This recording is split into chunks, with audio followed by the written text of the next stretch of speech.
Donc, Jean, tu es auteur de science-fiction, surtout, pour l'instant, en tout cas, Ouais, et aussi scientifique, mais on va y revenir ouais, plus en détail.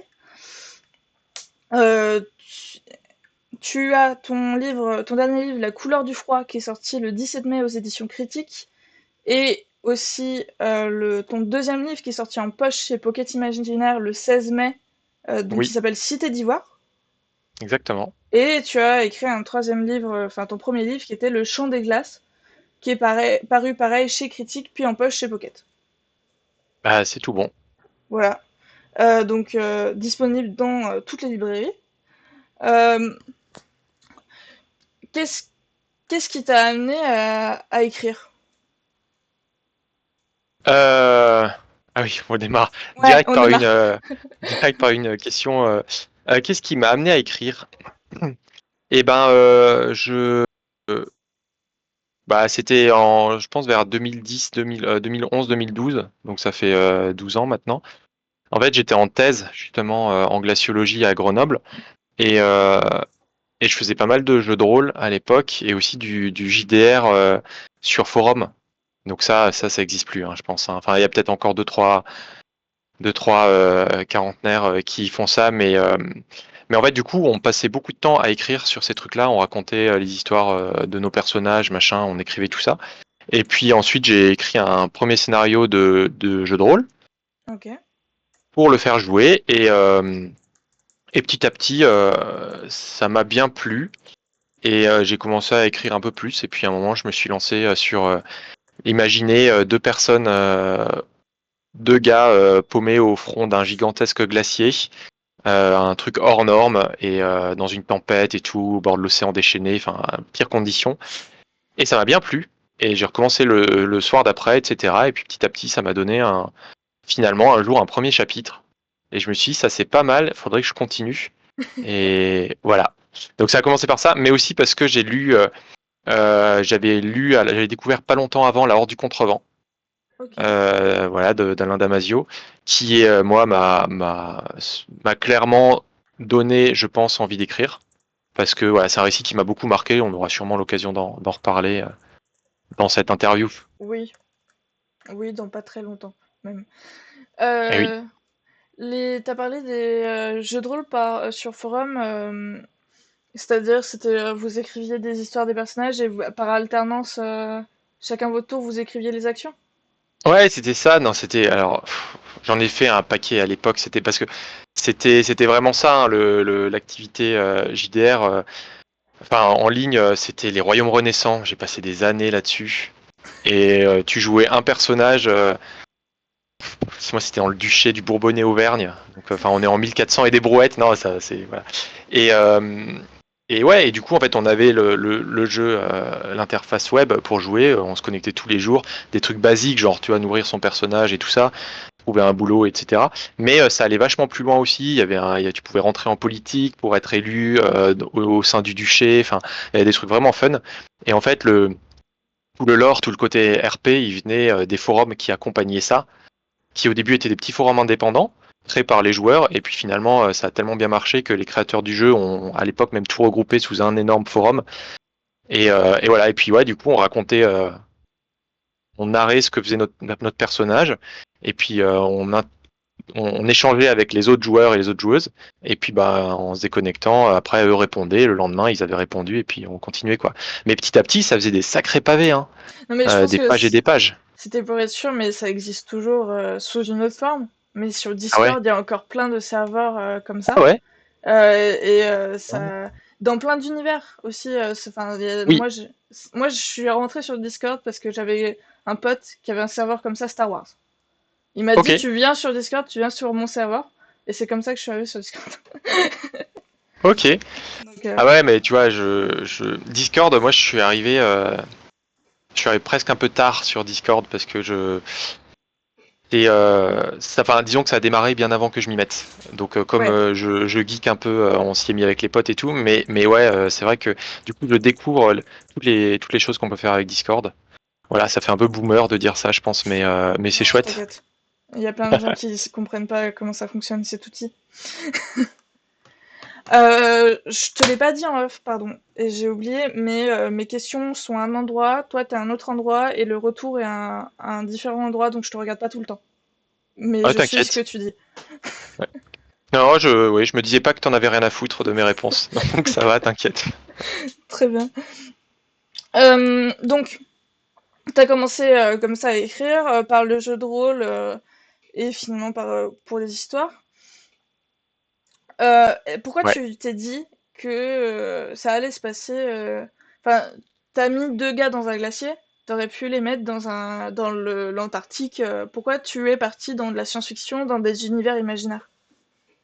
Euh, Ouais, j'aurais pu les mettre en Antarctique. C'est ce que j'ai fait dans la couleur du froid finalement.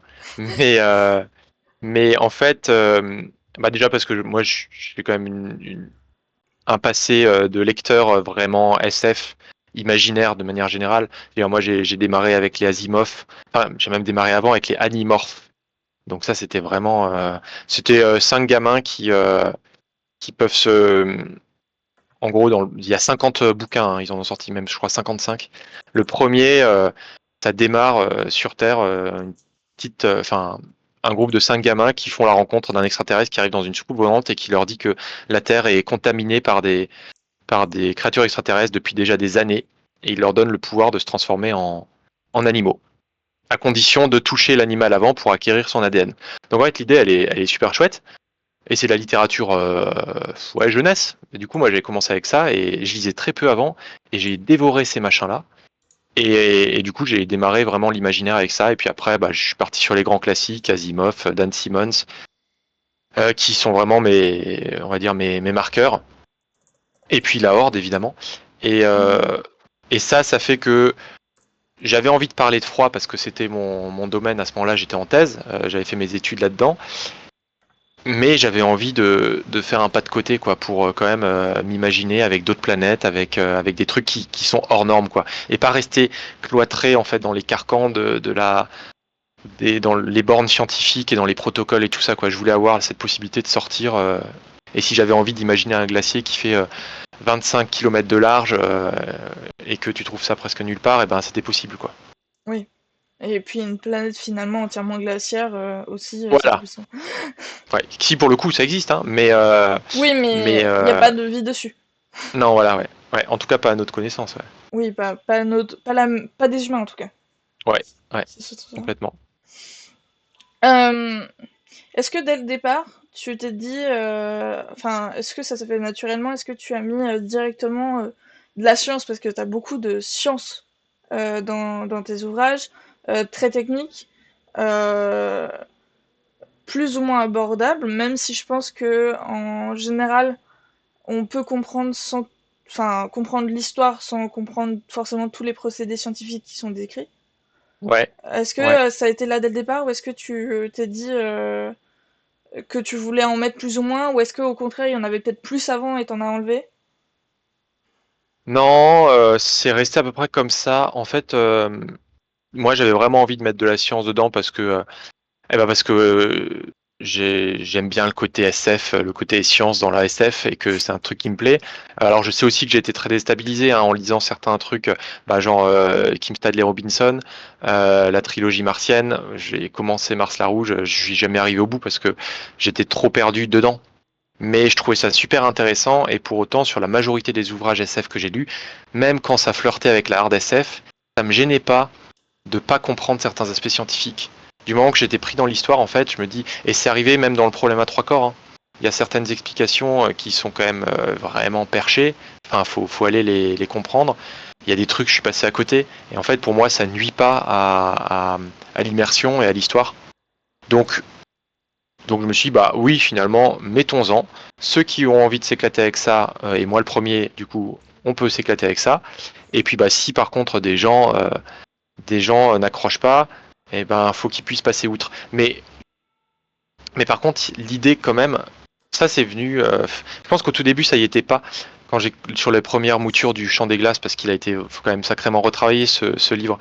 Mais l'idée, c'était quand même, enfin, le travail avec la direction d'ouvrage m'a fait apprendre que une bonne histoire de science-fiction, c'était d'ailleurs d'abord une bonne histoire d'humain. et un Mm. truc où il y a de l'affect et où on peut s'identifier au personnage. Euh, et en fait, la science, tout comme le discours, tout comme la politique qui va aller avec le livre, bah, elle vient en surcouche, quoi. Elle va servir l'histoire.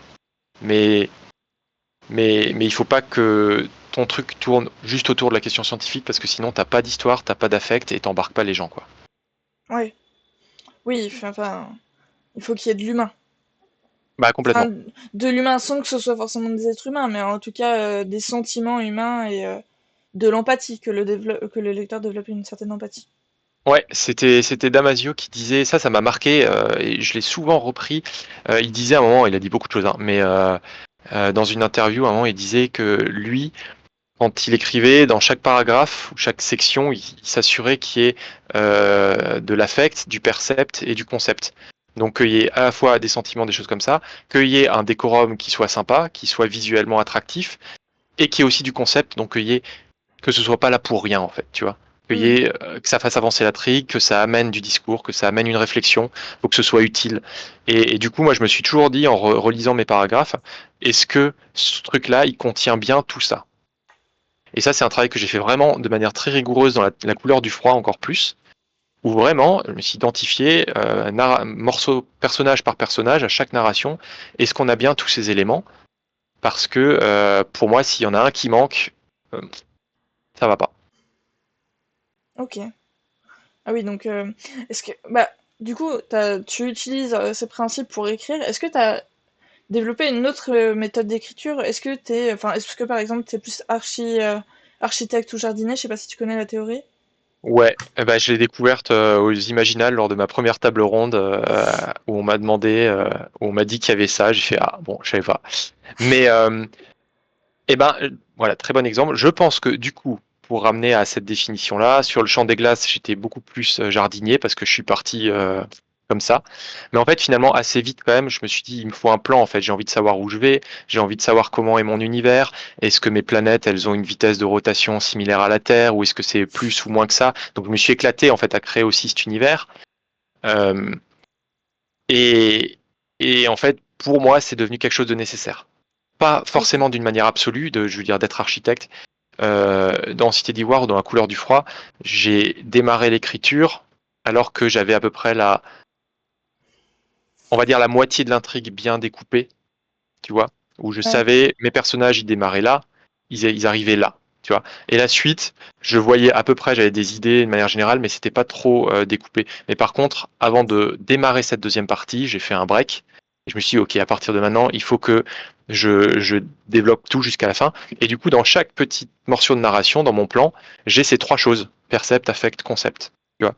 Ouais, ok. Et j'ai, voilà, où ils sont, dans quelle ambiance ils sont, et ce qui va se passer. Et en fait, à partir de là, je déroule, quoi. Ok.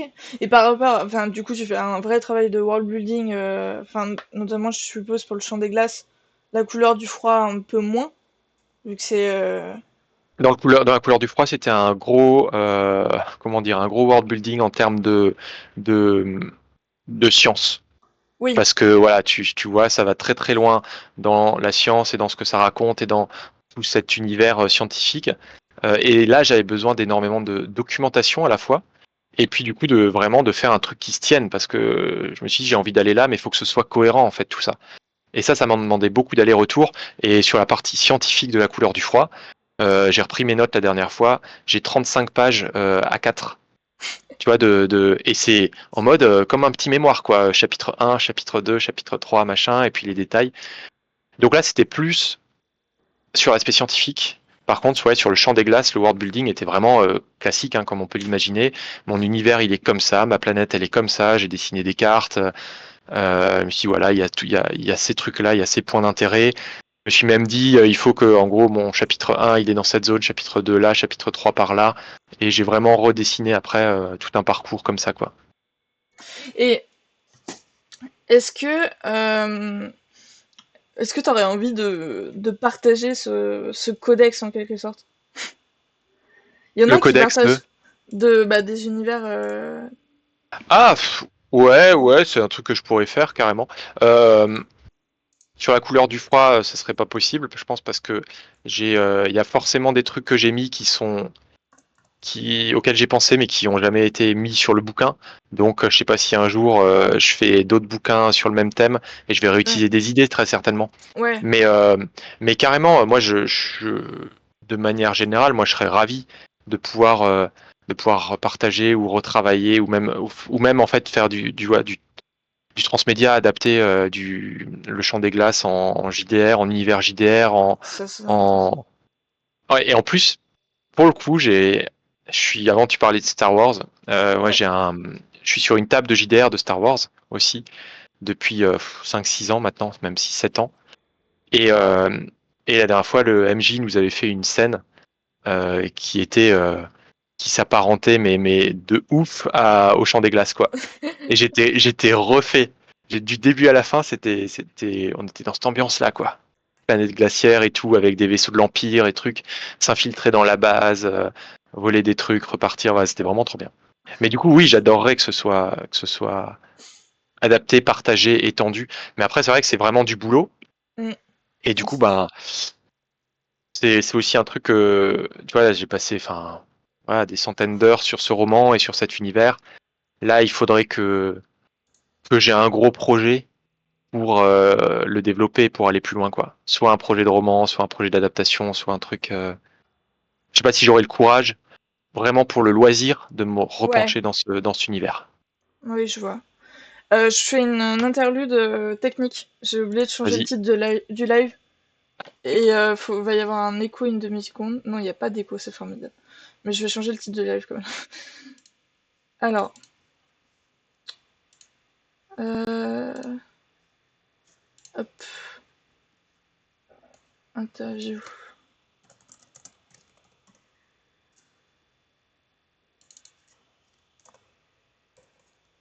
Et voilà, désolé. Compris. Non, c'est mieux avec toutes les lettres quand je pense à l'auteur. À l'auteur. Voilà. Et c'est fait. Donc, ok. Bah, en tout cas, hyper intéressant. J'avoue qu'une partie de jeu de rôle dans le Chant des Glaces, ce serait banger, je pense. Ça a été adapté en théâtre d'impro aussi, pour Ah des ouais? potes qui ont. Bah, pareil, mais ouais, des potes qui ont fait qui ont fait un spectacle d'improvisation. Et puis, bah, en fait, le gars qui gérait le spectacle, c'est mon MJ dans la partie Star Wars aussi, entre autres. Et il a pris le concept du Chant des Glaces. En disant, bah Ok. voilà, vous êtes sur un vaisseau, vous devez aller sur la planète d'Hélas pour chercher un Kriel. Du coup, les comédiens savaient pas ce que c'était que cette planète, ils savaient pas ce que c'était un Kriel, tu vois. Et puis le mot, il a même changé en cours de route parce que bah, enfin, tu sais pas ce que c'est, t'es pas sûr d'avoir bien entendu, Ouais. voilà. Et finalement, ça s'est passé un peu comme dans le roman, tu vois. Donc Ok. c'était assez drôle à voir.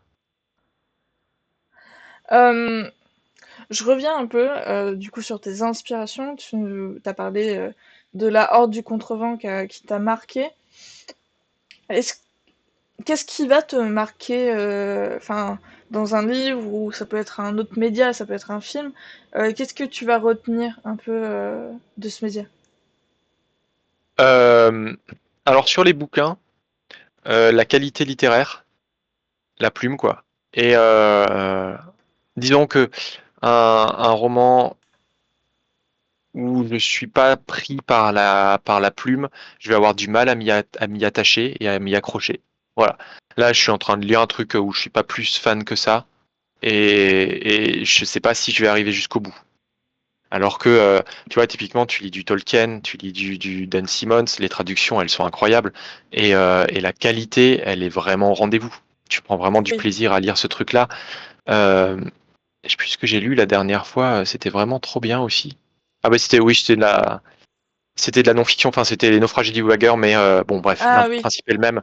Et ben voilà, j'aime beaucoup aussi l'écriture, je trouve qu'elle est très belle, même si c'est un peu particulier, mais voilà, ça c'est un point qui est important pour moi. Euh, et l'autre c'est le discours.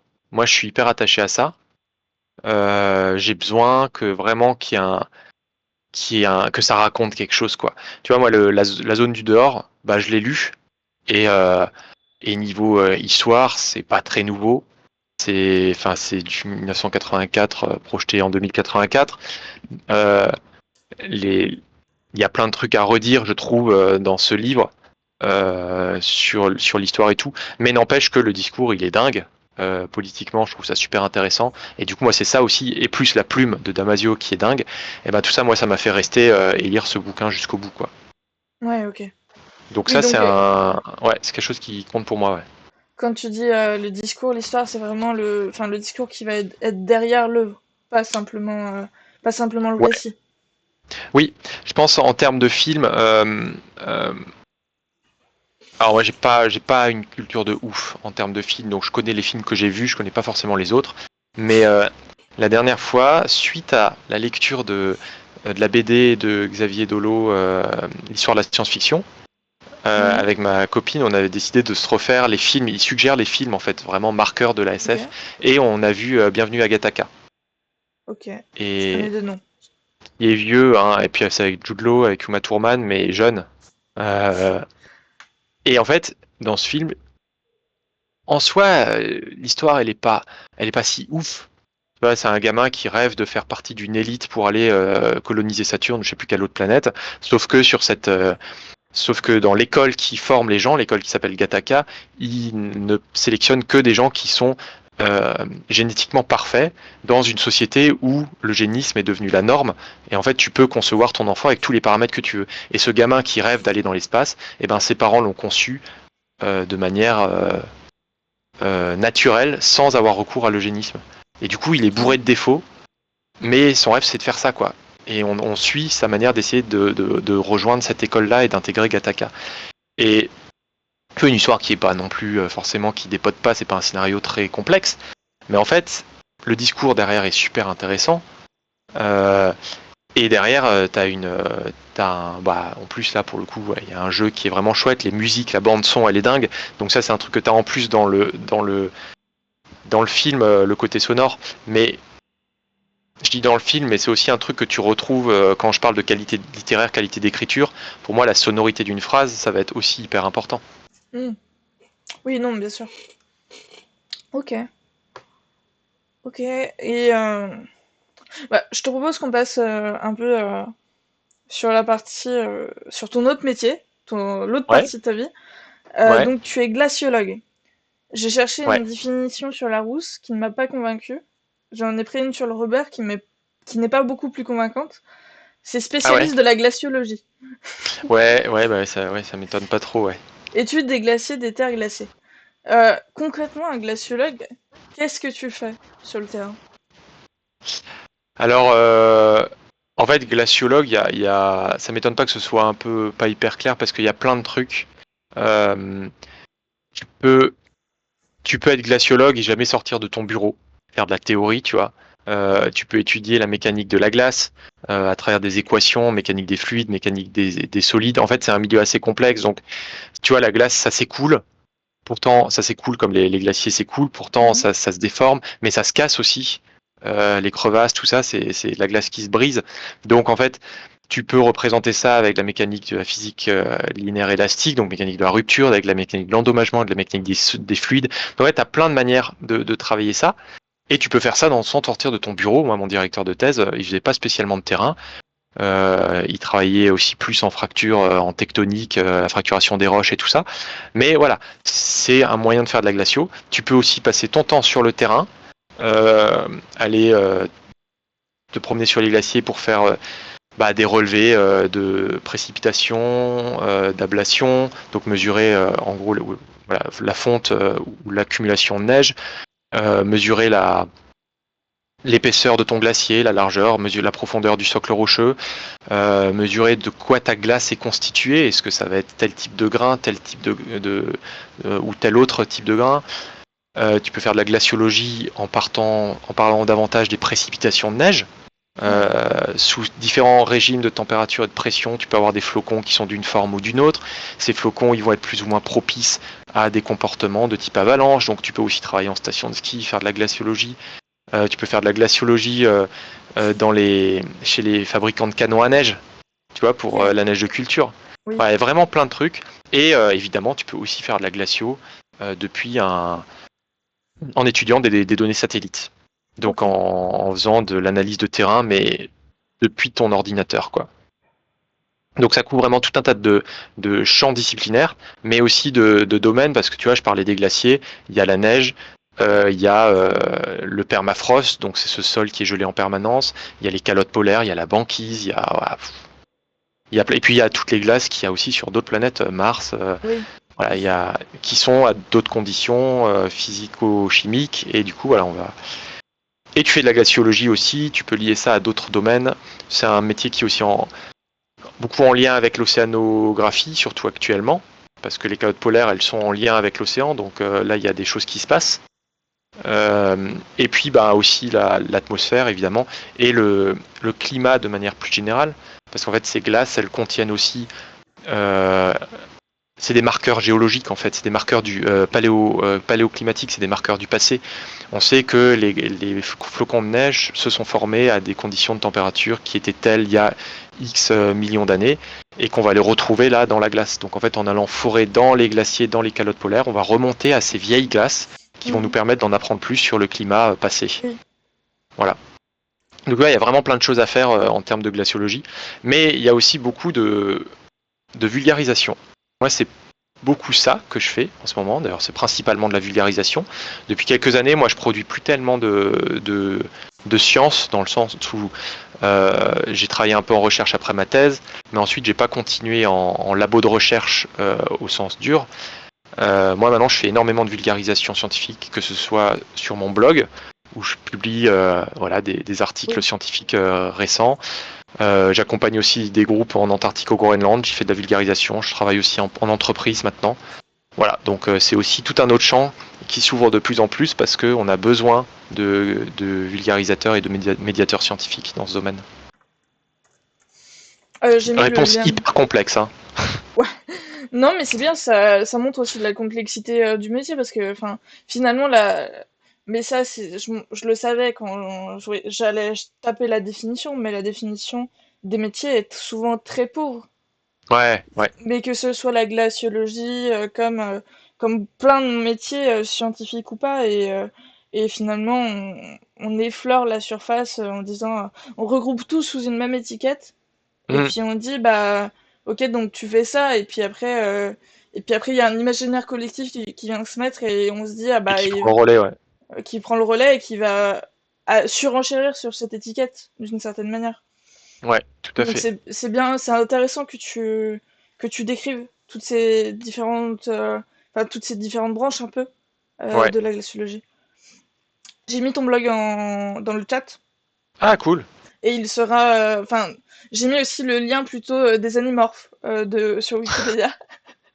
Ouais, je crois que c'est nécessaire pour pas mal de personnes parce que c'est peut-être passé à la trappe. Mais je mets tous les liens qui sont dans le chat seront bien sûr dans la description, dans la bio de la rediff YouTube. Donc n'hésitez pas si vous regardez la rediff. Donc, j'ai fermé mon document de question en allant chercher le blog. Là. Mm. Euh, pourquoi tu t'es orienté vers la glace? Ah bah ça c'est bien comme question parce que pour le coup j'allais justement dire tiens si t'es perdu je peux te dire pourquoi je suis devenu glaciologue. Donc voilà, enfin c'est Voilà. parfait, synchro. Et ben à la base c'était pas du tout, j'allais pas du tout vers là. Moi j'ai fait enfin j'étais bon élève collège-lycée, mais au lycée je voulais faire sciences de la Terre et de l'univers, je voulais faire de l'astrophysique. Ça me passionnait, enfin j'avais mon télescope, je passais déjà à l'époque des nuits à regarder ça, et c'était vraiment trop bien. Et en fait, bah voilà, j'avais un bon dossier, on m'a conseillé de faire prépa, j'ai fait Ouais. prépa, bon, et ça m'a appris beaucoup de choses, mais ça m'a amené vers une école d'ingénieur et je pense que j'aurais pas forcément choisi spontanément école d'ingénieur. Après, voilà, ça m'a amené à Toulouse dans une école d'ingénieur qui faisait de la mécanique des fluides, mais appliquée au procédé industriel. Donc, pour bosser chez les géants du secteur, les Total, les Danone, tu vois, tous Ouais. les gros trucs de pétrochimie, d'agroalimentaire, de génie chimique, les machins lourds, qui sont, bah, généralement, on disait à l'époque, j'avais un prof qui disait, la, Le génie chimique, vous reconnaîtrez vite, c'est moche et ça pue. Voilà. Et globalement, c'est ça, hein, c'est ces énormes usines en bord d'autoroute qui sont laides, et puis tu passes à côté, et bah ouais, ça sent pas bon. Et voilà, donc moi j'avais été formé à ça, mais ça me saoulait.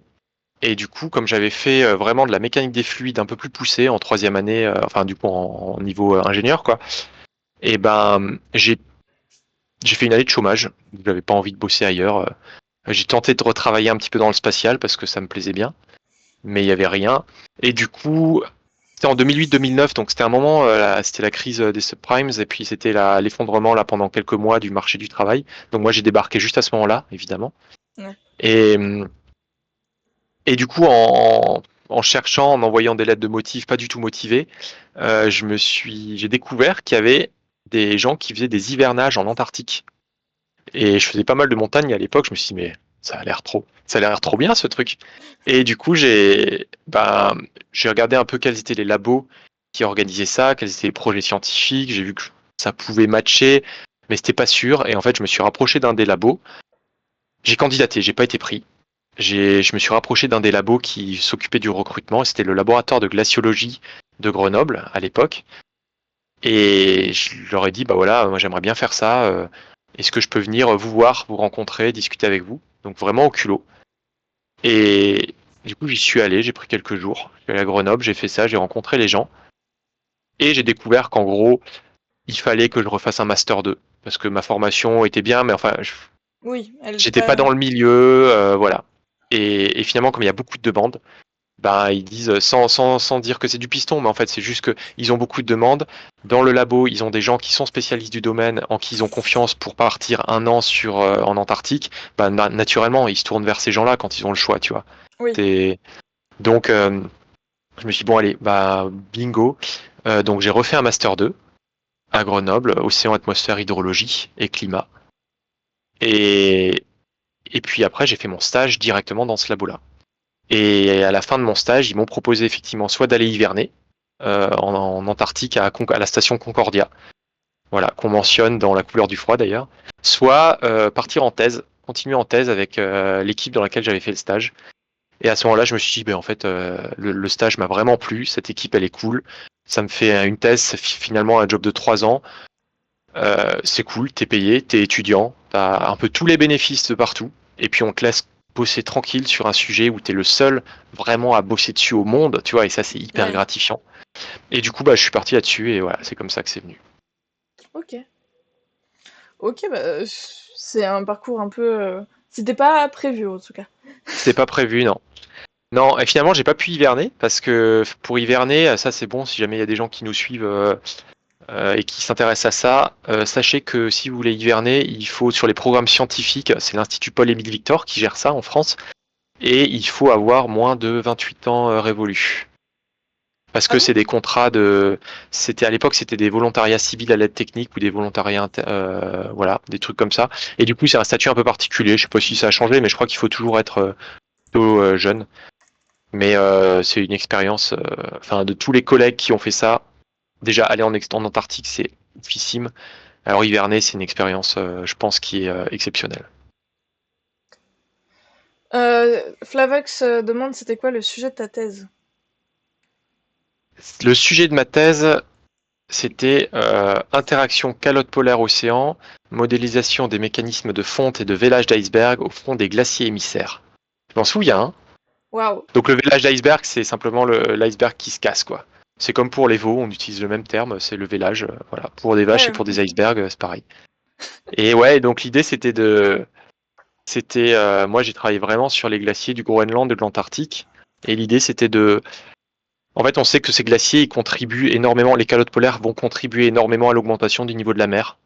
Et il y a une grande partie de cette glace qui s'évacue parce que des icebergs se cassent et viennent directement dans l'océan et qui font monter, voilà.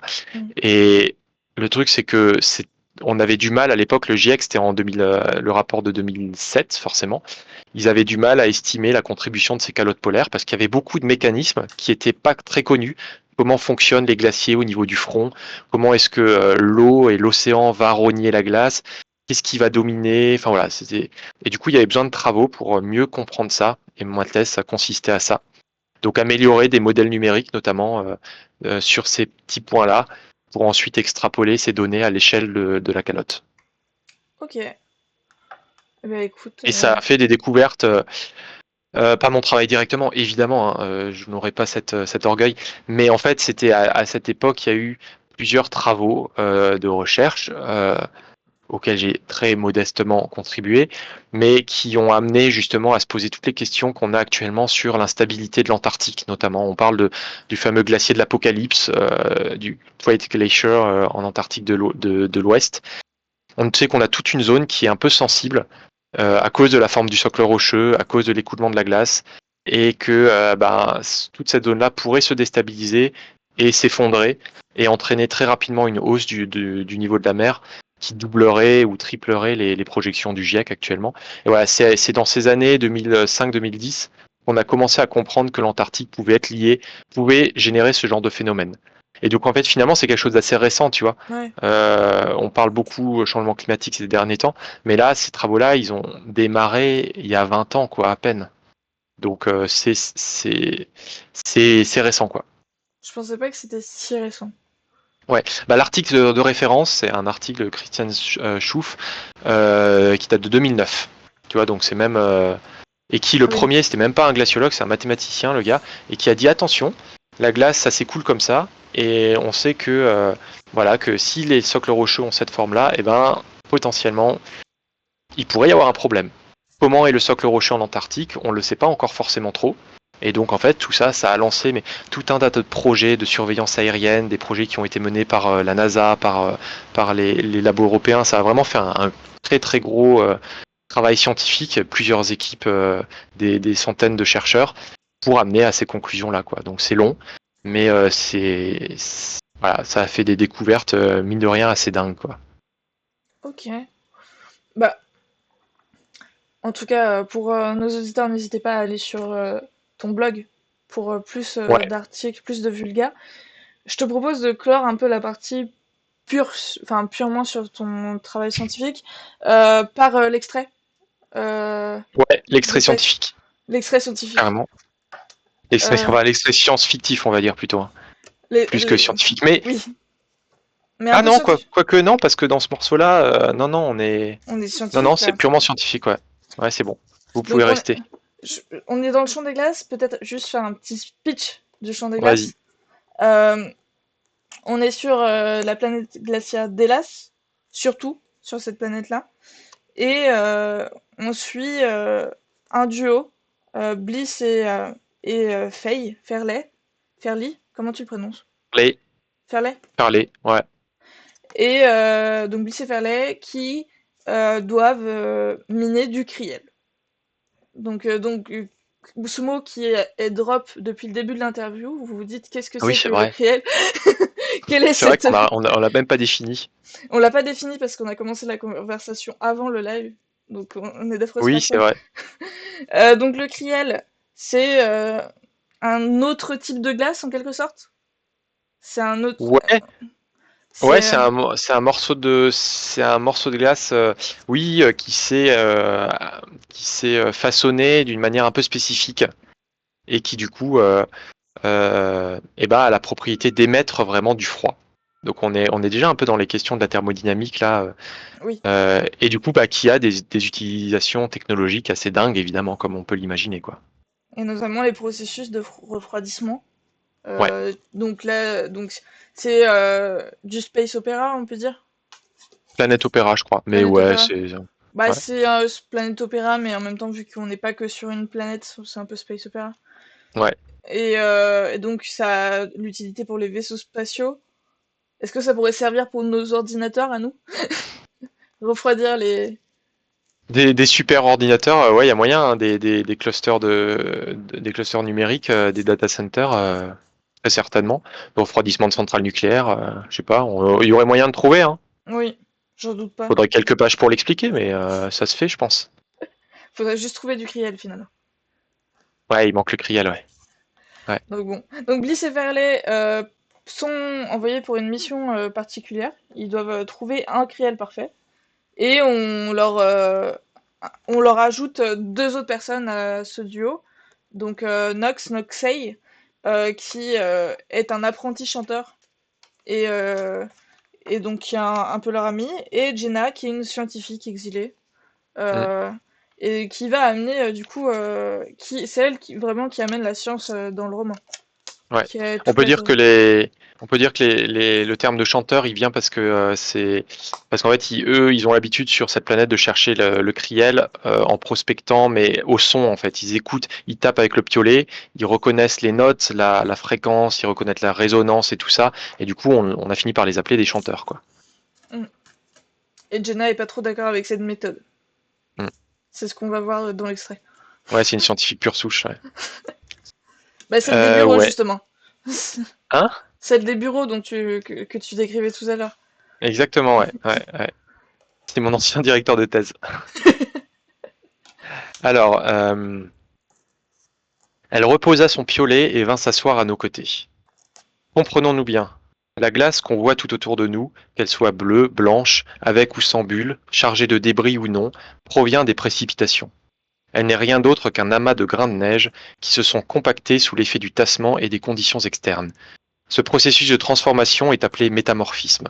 C'est par ce mécanisme complexe que, par exemple, les grains de neige dendritiques se transforment en gobelets, beaucoup plus ronds et beaucoup plus gros. Un vague souvenir de ma formation se rappela à ma mémoire. Les gobelets, ce sont ces grains propices aux avalanches, demandai-je. Cela même. Jusqu'ici, je ne vous apprends rien. Mais plaçons-nous à une échelle plus fine.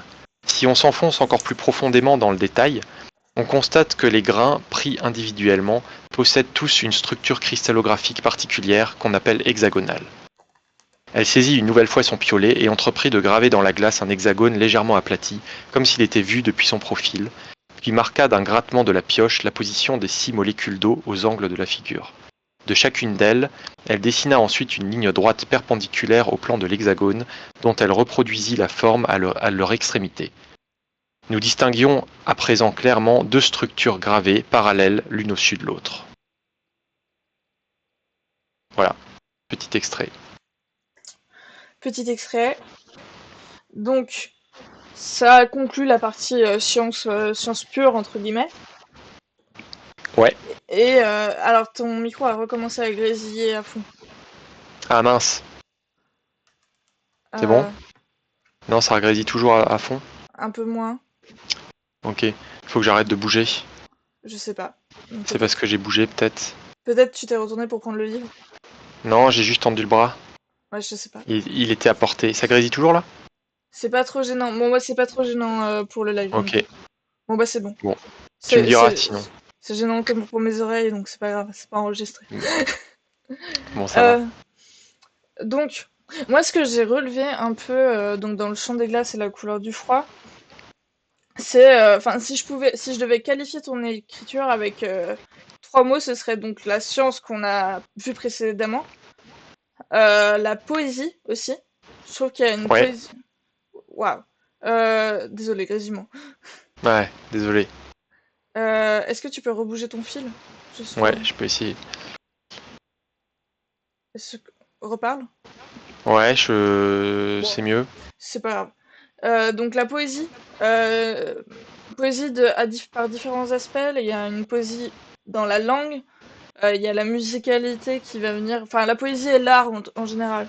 Il y a la musicalité aussi dans le chant et euh, un peu les descriptions aussi du chant des glaces. Ouais, Et aussi l'art qui est très présent, enfin qui est très présent, qui est présent dans la couleur du froid avec Daman qui est artiste et qui a une vision très spéciale du monde. oui. Et donc, oui, vas-y. Ouais. Non, poésie, c'est pour le coup, c'est la recherche du choix des mots. J'avais un, ça vient de là. En fait, j'avais un pote qui me disait euh, qui s'amusait à dire que souvent dans les romans, on disait que il fallait avant de soumettre un roman, il fallait chercher et enlever les paragraphes en trop. Et il disait, il y a beaucoup de romans, c'est même le mot en trop qu'il faudrait virer, quoi. Et, euh, Du coup, ça m'avait beaucoup fait rire, mais je me suis dit, bah, c'est vrai qu'il faut, et puis en écoutant Damasio aussi, hein, c'est toujours cette idée que chaque mot ait son rôle, en fait, et son Mm. utilité, à la fois dans l'histoire et à la fois dans le côté sonore. Euh, Utiliser un terme, un mot percutant si tu veux raconter quelque chose qui est brutal, qui va vite.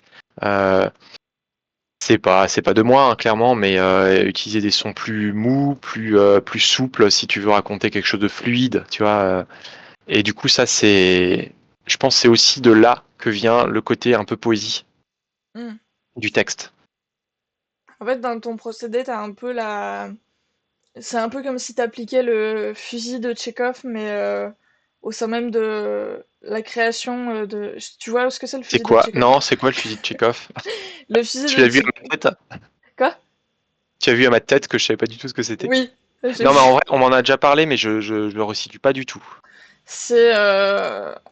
En fait, dans une pièce, si on te décrit une pièce et qu'il y a un fusil dedans, ça veut dire que le fusil va être utilisé en Hmm, fait plus tard. Et l'idée, c'est que chaque élément, pour le coup de l'intrigue, a son importance et qu'aucun élément inutile ne va être décrit.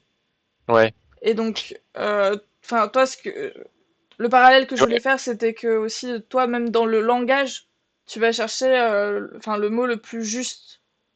Oui, Voilà. oui. Mais même si je trouve que c'est justement la subtilité, elle vient du fait que c'est pas juste un rapport technique qu'on écrit, mais c'est un roman.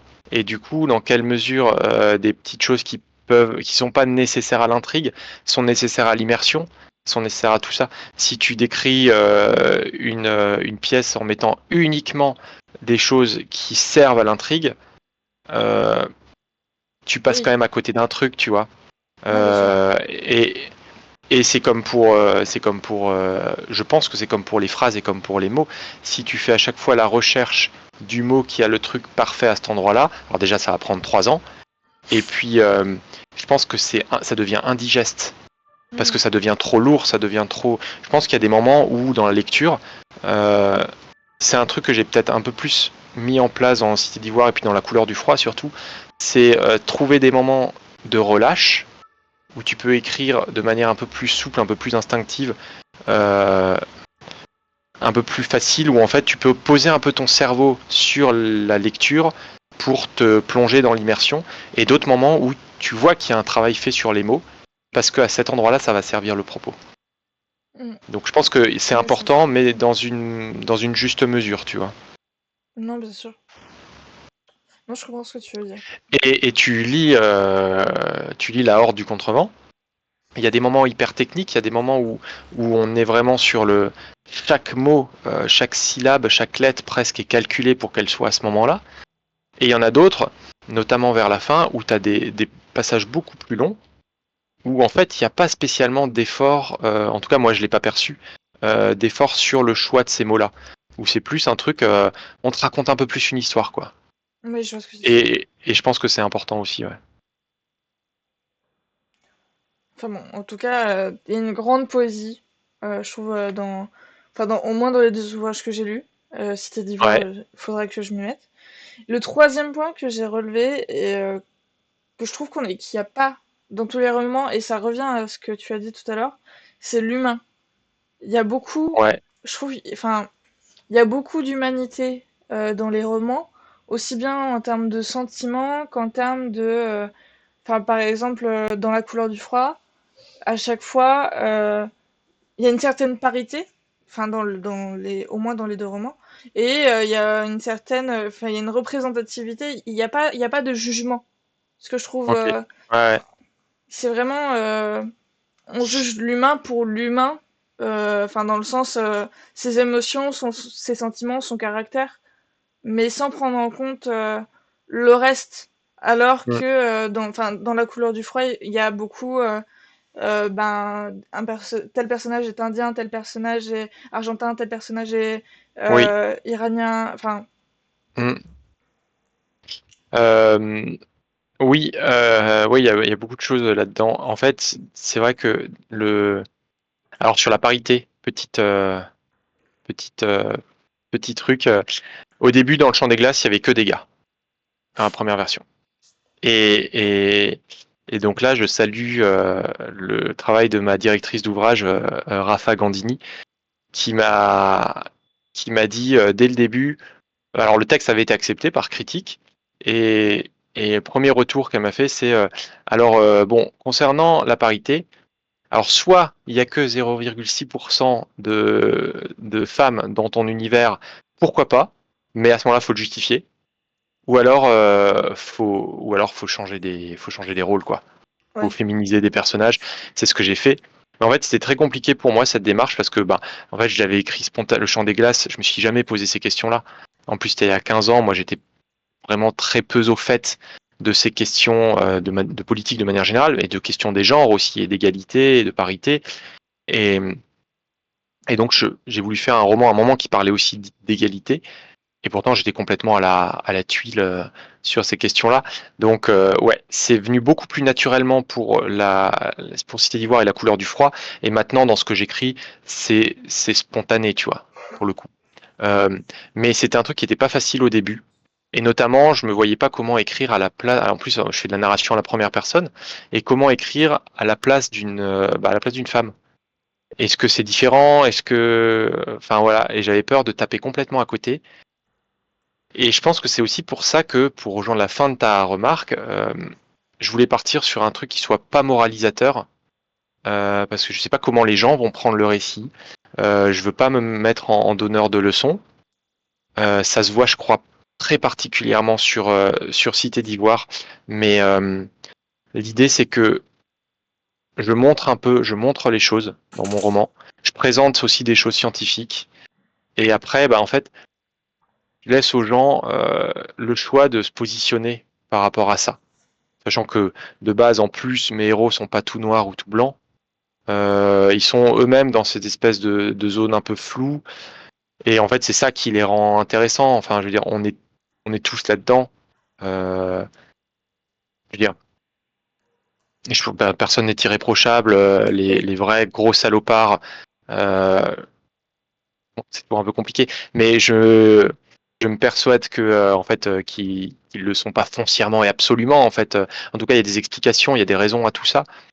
Euh, Mais, et puis moi, tout simplement, je suis aussi pris dans des contradictions.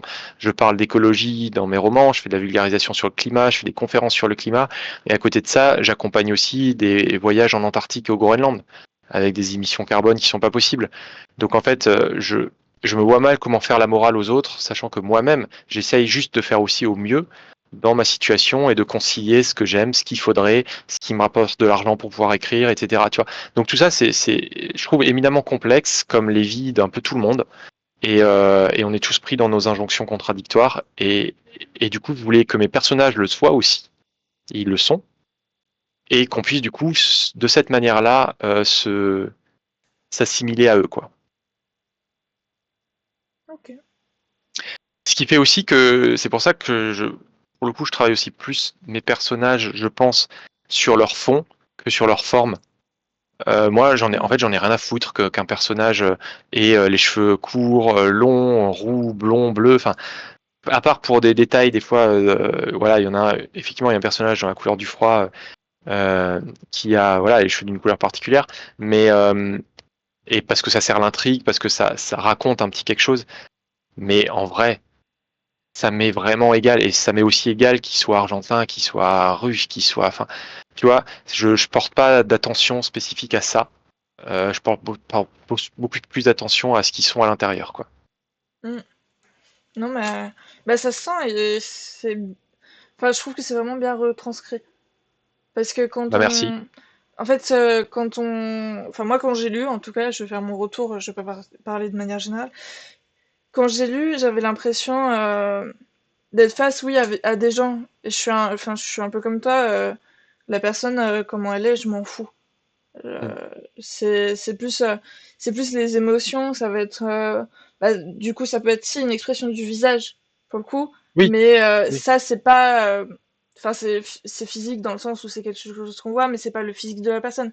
C'est juste se mm, dire, bah tiens, elle est crispée, ou tiens, enfin, les mm. regards, il y a beaucoup de jeux de regards dans le Oui, livre. oui, Donc, clairement. Et c'est quelque chose, dans le Chant des Glaces, c'était même encore moins. On savait presque pas à quoi ils ressemblaient. Tu vois, Oui. les personnages. Et c'est ma directrice d'ouvrage qui m'a fait à raison, qui m'a dit, bah, je comprends bien ton idée et tout, hein, et effectivement, c'est pas un souci, mais il faut quand même qu'il y ait, voilà, qu'on sache à quoi ressemblent ces personnages. Donc, du coup, je m'efforce de le faire, mais c'est le genre de truc où je vais passer, mais vraiment, hein, je veux dire, sur 500 heures d'écriture, 800 heures d'écriture d'un roman, je passe 10 minutes sur un personnage pour faire son physique, quoi. Même pas 5 minutes, et puis c'est plié, quoi. Et puis au milieu du roman, j'ai oublié comment elle était. Donc je m'efforce de mettre des petits marqueurs, des petits trucs un peu particuliers. Genre, tu as des gestes, Valda, personnage de la couleur du froid, elle a toujours son crayon avec elle, qu'elle met comme ça, Oui. là, pour réfléchir. Et ça fait un tic de personnage qui revient et qui est intéressant. Mais voilà, ça s'arrête presque là pour moi, tu vois. Mm. Euh, Est-ce que tu as un petit peu de temps pour dépasser ou... Ah oui, oui, bien sûr. Ben, alors dépassons un petit peu. Donc, euh, donc le chant des glaces... j'ai- T'as dit que tu cherches, enfin, tu construisais tes personnages donc en profondeur. Est-ce que, est-ce que tu vas faire un travail à côté dans ton écriture ou par exemple enfin, ces tics par exemple, tu les fais au cours de l'écriture ou est-ce que tu vas les faire à côté et tu vas faire une espèce de liste Dans des de fiches de fiches de personnages. personnages? Ouais. Ouais, maintenant j'ai ça. C'est venu parfois au fur et à mesure. Quand j'avais un personnage, je commençais comme ça. Et puis en fait, le truc, c'est que justement, comme je me prête pas attention, moi, à comment ils sont, je peux les imaginer comme ça. Et puis en fait, 30 pages plus tard, quand je les reparle, le gars était roux, il est devenu blond, quoi. Donc on s'en sort pas. Et du coup, bah maintenant j'ai une fiche. Ouais, maintenant je fais des fiches. Et mais tu vois, là, je sais que c'est le genre de truc c'est assez compliqué pour moi. J'ai un Je suis sur des projets, voilà, j'ai des idées de trucs, de synopsis, de machin que je suis en train de créer, mais, euh, mais sur les personnages, c'est compliqué aussi de se projeter avant d'avoir commencé à écrire. Parce que, pas sur, encore une fois, pas sur le physique, mais sur ce qu'ils sont, sur ce qui les définit, sur leur personnalité, parce que tout ça, c'est lié au rôle qu'ils vont avoir dans le roman, c'est lié à tout ça. Donc, tant que j'ai pas commencé vraiment à me dire, il y a tel personnage qui va faire ça et tout, c'est difficile pour moi de trouver leur caractère, et de trouver leur combat, et de trouver leur cause. Mila, personnage principal de la couleur du froid, ça m'a demandé, tu vois, en dépit du fait que là ce soit vraiment un roman plus architecte, ça m'a demandé des allers-retours pour me dire, ok, en fait, elle va dans cette direction, mais faudrait peut-être qu'elle aille vers autre chose. En fait, peut-être que ce trauma qu'elle a pu avoir, un truc comme ça, bah en fait, il va nous guider vers autre chose. Et ça, c'est un truc qui s'est étoffé au fur et à mesure aussi, quoi. Mm. Et dans... c'est affreux, j'avais deux questions et je viens de faire sauter les deux de mon cerveau. Bah,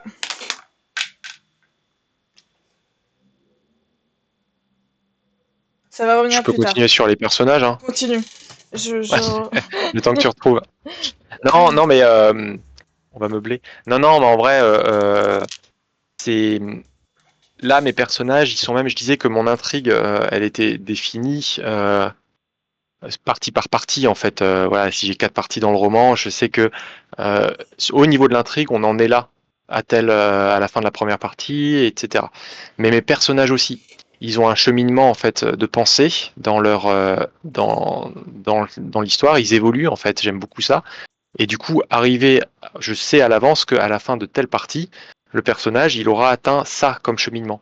C'est en particulier le cas de Paul Daman dans La couleur du froid, là, ce peintre, qui a toute une réflexion sur l'art. Et pour le pitcher très brièvement au début, le gars, il s'est retrouvé en Antarctique parce que voilà, il y a eu un décès dans sa famille, il a eu un accident, il a perdu la vision des couleurs et il s'est dit je vais en Antarctique. Il était peintre, du coup la galère quoi. Il est allé dans un endroit où il pensait ne plus avoir besoin des couleurs et il se rend du coup en Antarctique et en fait tout ça, ça lui amène sa réflexion sur l'art. Mais en fait, c'est pourquoi est-ce que je peins? Pourquoi est-ce que j'ai fait tout ça? Euh, Pourquoi est-ce que j'ai brûlé mes toiles? Mm. Est-ce que c'est, enfin, et de quoi en fait est fait le Est-ce que l'art, c'est juste un baume qu'on nous met pour ne pas percevoir le chaos du monde, ou est-ce que ça a une autre vocation? Voilà. Et en fait, ce personnage, il a vraiment, de partie en partie, il a une évolution. Et ça, c'est un truc qui m'a effectivement demandé du travail en amont. Est-ce que des fois les personnages ils te surprennent dans l'écriture? Euh, et ben, ça dépend. Certains non, parce que j'ai l'impression de me raconter moi, tu vois. Et du coup, je sais pas, peut-être que je me contrains trop dans ce que je suis et que du coup, je me surprends pas. Euh, je dirais que plutôt que me surprendre vraiment, je me dis, tiens, ils vont fouiller un peu plus loin que je m'y attendais, potentiellement. Et ça peut révéler des choses, je pense que ça révèle des choses sur moi aussi, quoi. Mais ça arrive qu'il y ait des personnages où je me dis, tiens, celui-là, je vais très peu mettre d'infos. On ne sait pas trop ce qu'il fait. Et puis en fait, on va le laisser vivre au fur et à mesure du roman. C'est souvent pas des personnages principaux, mais, euh, mais ouais, je m'autorise aussi quand même ça. Parce que c'est cool finalement de se dire, tiens, et si en sortant en courant de ce bureau, je prends à droite plutôt qu'à gauche, quoi. C'était un truc que j'avais fait dans le champ des glaces, où au moment où il y a une course-poursuite. Ils sont dans un complexe euh, et puis j'écris dans le truc. J'avais pris à gauche en sortant et foncé, j'avais passé 3 portes, tout. Et puis à un moment, je me suis dit, mais et si je remonte de 4-5 pages là et je me dis, et si j'avais pris à droite, qu'est-ce qui se passe? Tu vois, et puis tu refais un autre truc. Et en fait, ça pourrait marcher tout aussi bien, on s'en fiche, mais tu vois, c'est drôle de se dire, tiens, qu'est-ce que ça change, quoi. Et je pense que c'est encore plus intéressant derrière de travailler sur pourquoi est-ce que spontanément je suis parti à gauche et j'ai fait tout ça, voilà, Ok. des grandes Euh, discussions. je te propose de lire le deuxième extrait de La Ouais, couleur du froid. Enfin, en fait, j'avais retrouvé ma question, donc j'ai préféré la poser avant de l'oublier, mais t'avais fait une belle introduction sur Paul ouais, Gaiman. Et donc, La couleur du froid, on va rapidement le pitch quand même aussi, vu qu'on a ouais, toujours pas pitch. vas-y. Euh, donc, c'est une anticipation en L'anticipation, 2070. ouais. Ouais, 2170, donc sur Terre et étendu, enfin étendu, dans l'espace un petit peu, pas trop loin. on On va reste en orbite basse. oui. On suit Mila Stenson qui est une héritière d'un d'une énorme entreprise entreprise multinationale de la plus grosse même nom du Ouais, ouais, monde un géant du secteur, ouais. géant et qui a plein de problèmes dans ces entreprises. Et puis, l'un des plus gros problèmes, c'est que le réchauffement climatique, eh ben, c'est pas un réchauffement, c'est un refroidissement. Ouais, elle a hérité de son empire dans le domaine du froid. Tout tourne là-dedans. Les croisières polaires, la production de froid pour les industries et tout. Et le problème, c'est que ouais, le réchauffement climatique, depuis 20 ans, s'est inversé et se refroidit. Et donc, elle va se rendre en Antarctique pour essayer. Bah, elle a aussi des rêves un peu étranges, euh, un peu historiques. Elle a des rêves historiques qui lui viennent. Elle se met à rêver des premières baleinières qui se rendaient en Antarctique à la fin du 19e sur des 3 mâts barques. Et, et c'est d'autant plus surprenant qu'elle connaît pas tout ça et qu'elle s'y intéresse pas et qu'elle n'est pas censée rêver de choses réelles. Donc ça va l'intriguer, ouais. Ouais. Et donc, elle va partir en Antarctique pour résoudre ce mystère. Petite parenthèse avant que tu lises le passage, ses rêves, enfin, c'est inspiré donc de tout de faits réels. Enfin, Euh, enfin, je veux dire dans le sens où je pense à la théorie du démon. Enfin, c'est une théorie oui, qui existe. complètement. Ouais, ouais, ouais. Oui, oui. Oui, en fait, c'est effectivement ce qu'on dit au début. Gros travail scientifique de création d'univers, mais basé sur la science. Et tout part d'un article scientifique que j'ai lu qui est sorti en 2013, je crois, d'une équipe allemande. C'est un article qui a été publié dans Science où une équipe de scientifiques avait réussi à refroidir un gaz à des températures absolues négatives. c'est-à-dire passer sous la barre des moins 273,15 degrés Celsius, qui est en fait la température la plus froide qui existe. Au-delà, les atomes s'immobilisent, il n'y a plus de mouvement, donc il n'y a plus de température. Et en fait, il y a une équipe, dans cet article-là, ils expliquent qu'en travaillant sur des questions d'entropie, sur des équations assez complexes, eh ben, ils ont réussi à maintenir un gaz dans un état d'ultra froid pendant quelques dixièmes de seconde. L'expérience a été reproduite depuis et améliorée. Et je me suis dit, mais ça c'est fou ça, en termes de SF, c'est-à-dire qu'on descend en dessous du zéro absolu. Il y avait un truc à faire. Et je suis allé creuser là-dedans, ouais. Point de départ du roman. Bah, je te laisse lire l'extrait. Ouais. Alors ouais, je regarde juste, on avait dit, voilà, j'étais là. Ok. Donc on suit Paul Daman, donc cet artiste peintre. Et c'est un Alors, extrait un peu plus poétique aussi, un peu moins oui, scientifique. exactement. Alors, le gros de la tempête s'est tu, mais le vent balaye toujours la station. Une neige soufflée, portée par les bourrasques, s'abat en tourment sur les installations. Des volées de flocons blancs, qui illuminent des faisceaux des projecteurs, virevoltent autour de moi comme des ombres gracieuses. Au pied des bâtiments, les patins et les amarres ont déjà été fixés. D'ici quelques jours, on y accrochera les tracteurs, et c'est toute la station qu'on remorquera de quelques centaines de mètres jusqu'à sa position hivernale. La nuit alors reprendra ses droits, son rythme, le tempo lent du cosmos reviendra, et mon sourire avec. Cryo pense que je déteste le jour polaire. C'est faux. J'aime ces lumières, les temps longs de ces ombres infinies, les saveurs de ces éternelles fins de journée. J'aime la langueur douce du froid lent, cette fébrilité solaire qui irradie partout, dans le ciel, le vent, la glace. Mais qu'on ne s'y fie pas, c'est bien dans la nuit que le continent se révèle. Lorsque les couleurs se déclinent du gris au noir, lorsque le son froid de l'air vient fracturer la trame de nos pensées, lorsque nos idées se diluent dans cette encre gelée. Lorsqu'il n'est plus question de projet, de construction, d'entretien, de forage, juste d'une séquence générale qui ralentit, qui presque coule à l'envers, où notre repère revient au ciel étoilé. J'aime par-dessus tout l'interlude de ces quelques semaines où la vie, doucement, se réhabitue à la longue nuit. Tandis que je m'égare entre les congères, mon regard est soudain attiré par le claquement d'une porte à 100 mètres de là. Un ray de lumière s'étale sur la neige, l'ombre d'un technicien transi se glisse dans le complexe et le silence retombe sur l'obscurité. Une à une, les lumières s'allument aux fenêtres et mes pas me tractent vers le nord, vers le champ de crevasses et le bord du glacier. Rio m'engueulerait si elle savait où je vais.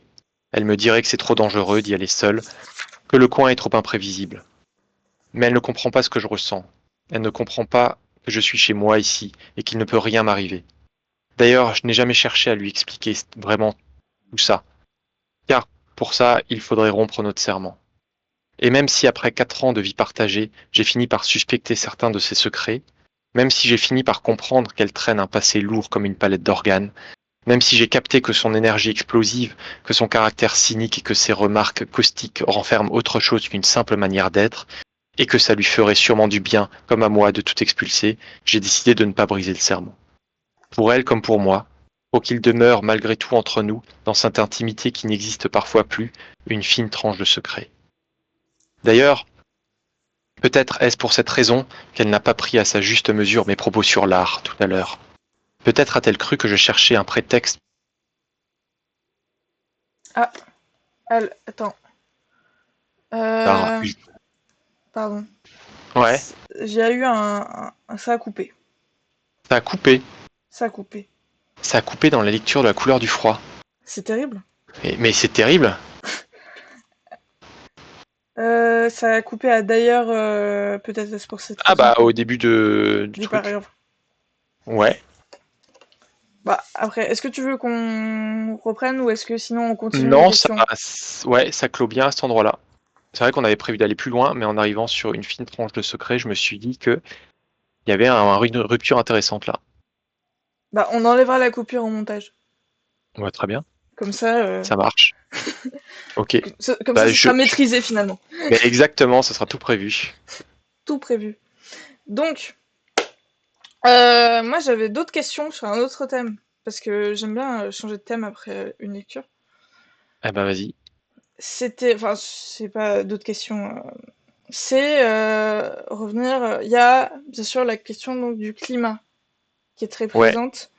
ouais. Euh, Et en fait, dans la Cité d'Ivoire, donc je vais avoir besoin de ton aide, il y a aussi un réchauffement climatique. Ouais, Cité d'Ivoire, on est post-changement climatique en 2500. Le changement climatique est passé par là, c'est de l'histoire ancienne. Il est arrivé avec son lot, ses cohortes de bouleversements. Les humains se sont réfugiés sous des villes dômes et n'en sont pas sortis depuis des décennies. Et là, on ne sait plus ce qu'il y a dehors. On s'intéresse plus au dehors. Et dans les milieux underground, on va entendre parler petit à petit d'une cité qui serait libre à l'extérieur, où on pourrait vivre. Et ça, dans une société qui est sous un dôme et qui commence à craquer parce que les colères, les luttes sociales sont trop importantes, et ben ça fait l'effet d'un phare, quoi, d'une lumière. Et voilà, ça va attirer les passions. Je vais rester sur le climat, même si il y a plein de Ouais, ouais. choses à en dire. Euh, Pourquoi enfin, est-ce que tu avais envie de traiter, est-ce que c'est quelque chose que tu poses dès le début dans le cadre, de te dire, bah tiens, j'aimerais bien traiter du réchauffement climatique tel qu'on le projette, et après, dans Mm. la couleur du froid, se dire, bah non, là, je prends le contre-pied. Est-ce que dès le départ, c'est un peu le speech du roman, ou est-ce que... Ouais, ouais, il y avait vraiment.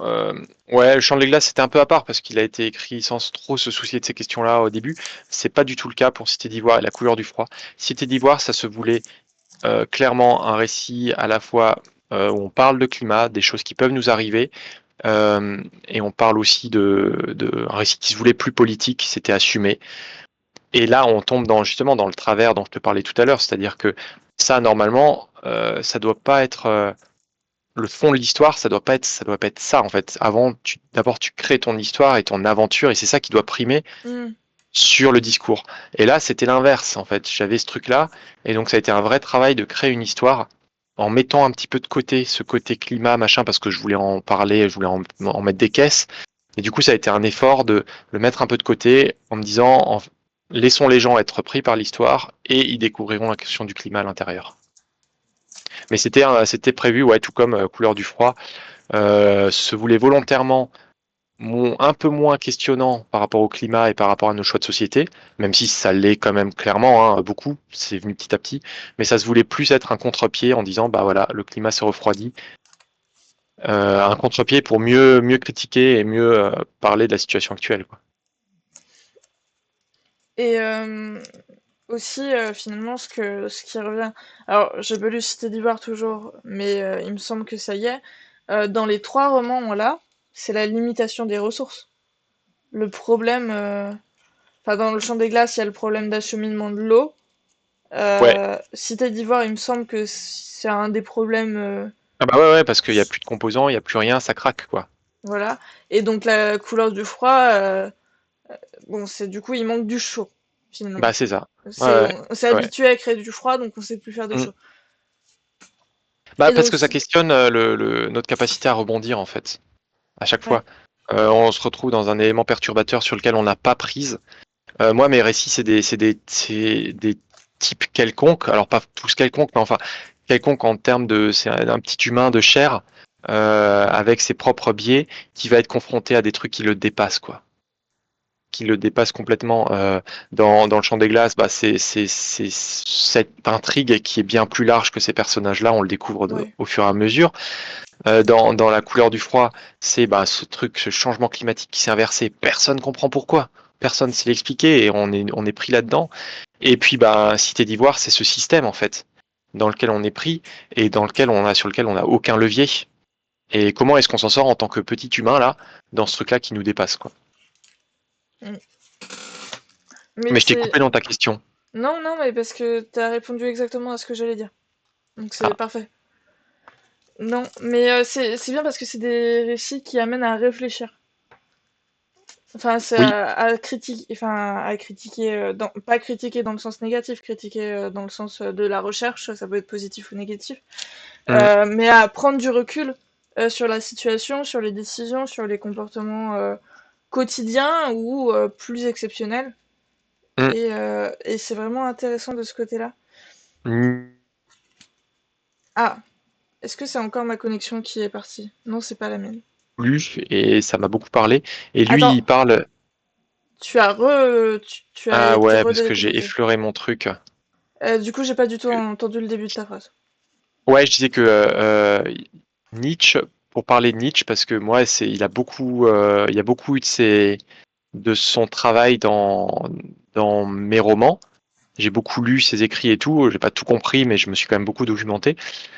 Et en fait, lui, il parle de s'élever, d'élever en fait les gens. Alors, c'est souvent mal interprété, c'est-à-dire qu'on voit un peu une position d'un dominant qui élève un troupeau ou machin et tout, mais c'est pas du tout ça. L'idée, c'est de grandir ensemble, en fait, tu vois. Et pour moi, il y a cette notion-là de s'élever. Toi, tu parles de prendre du recul, mais c'est complètement Oui. ça. Et l'idée, c'est de prendre de la hauteur pour, pour en fait affronter nos questions avec de l'esprit critique, avec des connaissances, parce que quand on voit le monde, c'est capital d'être informé. Et en fait, pour moi, c'est pour ça que cet aspect-là de se renseigner, de se documenter, euh, il devait être présent dans ces livres. Et d'un autre côté, c'est presque... Enfin, à la fois, on a la connaissance à portée de main, et d'un autre côté, on a une connaissance qui est tellement plus vaste que des fois, c'est difficile de se concentrer sur un élément et de comprendre entièrement un élément. Je veux dire, de la part de la position du personnage, la position du lecteur? Non, je parlais en général.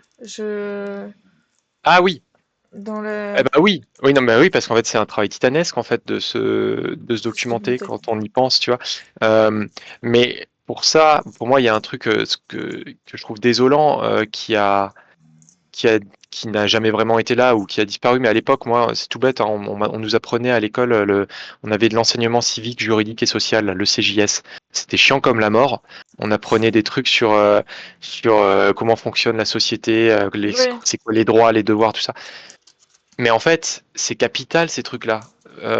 C'est nécessaire. Et moi, j'irais plus loin, c'est de l'esprit critique qu'il faudrait remettre dans le système éducatif. Parce qu'en fait, à partir du moment où tu sais, où tu as de l'esprit critique, où tu sais analyser un discours, eh ben, on te demande pas d'avoir toute la connaissance. On te demande de pouvoir identifier ce qui relève de la connerie et ce qui relève du discours pertinent. Et du coup, en fait, à ce moment-là, bah, c'est pas grave si tu es dépassé par des choses, à partir du moment où tu peux avoir la curiosité et la critique suffisante de te dire, ça, c'est intéressant, et ça, faut le prendre en compte, tu vois. mm. Ça, par contre, c'est de la connerie, ou voilà. Oui, mais c'est pour ça qu'il devrait y avoir plus de cours de philosophie aussi. Ah Parce bah que la complètement. philosophie, enfin, la philosophie, c'est apprendre à réfléchir et à avoir un esprit critique et lire, lire les philosophes, c'est pas juste lire les philosophes pour les lire, c'est aussi lire les philosophes pour comprendre comment est arrivée cette pensée et réfléchir à cette pensée. C'est dire, si on est d'accord ou pas. Enfin, le plan de thèse, Mm. antithèse, synthèse de base, c'est aussi pour amener de l'esprit critique. Mais bon. Ouais, et tu vois, c'est vrai que moi, alors je sais pas du tout comment les modules ont évolué depuis, hein, donc je l'ouvrirai pas trop là-dessus, mais en tout cas, de mon point de vue, quand j'étais à terminale, parce qu'on faisait de la philo en terminale seulement, c'est ça, hein, et pour moi c'était chiant, et ça consistait, c'est ce que tu as dit, ça consistait à lire des philosophes, apprendre quelques citations, et essayer de vaguement de les replacer dans un truc de thèse, antithèse, synthèse, parce qu'on m'avait dit que c'est ce qu'il fallait faire. Mais alors que, comme tu l'as dit, c'est beaucoup plus complexe que ça va beaucoup plus loin. Et ça, c'est un truc sur lequel il faudrait insister, d'autant plus maintenant qu'on est confronté à des informations, à de l'information qui va de plus en plus vite. Euh, même les gouvernements se font dépasser par la vitesse à laquelle les informations circulent, à la vitesse où les technologies se déploient. Tu vois, on a, on a besoin, en tant qu'humain et qu'individu, en tant qu'individu, de réapprendre, euh, d'apprendre à apprendre, quoi. C'est ce qu'on nous dit Mm. quand on démarre la thèse, une thèse, c'est apprendre à apprendre. En fait, on a besoin d'apprendre à avoir cet esprit critique, quoi. Non, bien sûr. Bah écoute, je propose qu'on s'arrête là. C'est un beau mot de la fin, hein. Je pense que c'est une bonne réflexion de fin. Et Ouais, puis, exactement. je suis sûre qu'on pourrait continuer pendant des heures, mais bon, la Ah, vie c'est continue. sûr. Bah ouais. Mais sinon, tu Carrément. reviendras pour un autre roman. Peut-être Ouais, que je pourrais lire Cité d'Ivoire. avec plaisir. Et puis, je prendrai un autre micro. aussi. Mais alors, quand tu te mettais à parler longtemps, après, ça grésillait plus. Ah ouais? Non, mais Donc, après, il est vieux. Pareil, parce que du coup, tu vois, j'essaie je pousse les équipements jusqu'à leur limite de durabilité, mais c'est vrai que ben là, je pense qu'on a atteint la limite de durabilité. non, mais je comprends. Moi aussi, je pousse. Ah. Enfin, là, je suis sur l'ordinateur de Flav. Parce que mon ordinateur, si je fais deux fenêtres web, il tourne plus. Et oui, voilà, mais en fait, ouais, arrive un moment où, ben oui, ça fonctionne techniquement, mais en fait, c'est chiant. Bah, ça fonctionne, faut faire Word, quoi. Pour le mémoire, c'est Voilà, pratique. Mais après, ouais, mais c'est tout quoi. ouais, c'est un peu dommage. Ouais, on est d'accord. Donc bon. Est-ce que tu as des actualités Enfin, est-ce que Euh, un salon j'ai, un truc. non, là oui, ben là c'est un peu la pause des salons. Je Oui. serai à Octogone à Lyon en octobre. Ah bon? Je vais, ouais, j'aurai même à confirmer, hein, c'est pas sûr, mais peut-être que j'aurai aussi une intervention en Ok. conférence au sein d'Octogone, mais on verra. Et sinon, je serai aux Utopiales. Ok. Euh, et puis d'ici là, je verrai s'il y a des choses qui se font ou pas. Euh, je pars au Groenland sur août, début septembre. Mhm. Donc dans tous les cas, ça va voilà, me faire une coupure un peu glacée. Et puis après, projet d'écriture, oui, il y a des trucs, ce sera sûrement pour 2025. Ok. Ben, Voilà. c'est noté. Et voilà. Pour Chimera, nous, on va faire une pause interview. Alors, les rediffs seront toujours deux par semaine. Il y en a une jeudi, d'ailleurs, qui doit être l'interview de Romain Delplanque, si je ne me trompe pas dans le calendrier. Et niveau interview en live, on fait une pause parce que je me fais opérer demain et que j'ai pas le temps de faire tout dans ma vie en même temps. Et je vais prendre des vacances aussi, je trouve que c'est une bonne excuse. Ça, c'est pas mal, ça. Donc voilà, et on revient fin août. La date précise n'est pas encore annoncée. Et puis on reprendra sans doute toutes les 2 semaines comme on faisait là ces derniers temps. Et peut-être d'autres choses, mais on s'est en cours de... Enfin, il y a d'autres choses en préparation, mais on veut pas se dépêcher pour faire mal, donc on va juste se préparer petit à petit. Voilà. Donc la rediff de cette interview va paraître justement fin août, début septembre. Et bien sûr, dans la bio, vous aurez tous les liens. Je cite, enfin maintenant, je me suis mise à citer aussi, si on cite des œuvres, je les remets en dessous, les titres au moins. Donc pour que vous puissiez retrouver, et vous aurez les liens de La couleur du froid, du chant des glaces et de Cité d'Ivoire. À bientôt! Au revoir.